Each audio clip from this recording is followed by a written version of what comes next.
שלום לכולם, אנחנו בבוקרשט, קליה ויקטוריה היא מרכז העיר. בטח רובכם שמעתם על המלון הזה, נובוטל, שהוא אחד הסמלים ברחוב. ומה שרציתי להראות לכם בסרטון הזה זה את החזית שלו.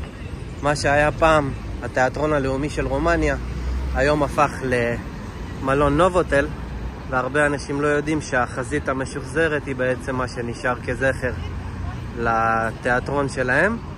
ועוד עובדה מגניבה, זה על השטר של המאה עלי, זה המבנה שרואים בעצם.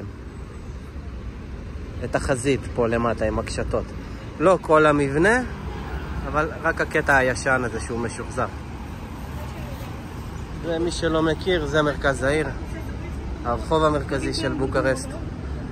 ובגדול רק רציתי לאחל לכולם ערב טוב, ולספר לכם את הסיפור של החזית הזאת, כי סיפרתי את זה השבוע למישהו והוא התפלא כי הוא לא ידע והוא יליד בוקרשט והוא חי פה כל החיים.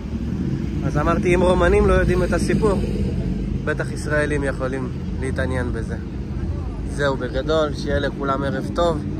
אם אתם רוצים עוד סרטונים כאלה, תכתבו לי בתגובות ואני מבטיח להשתדל לפרסם כמה שיותר.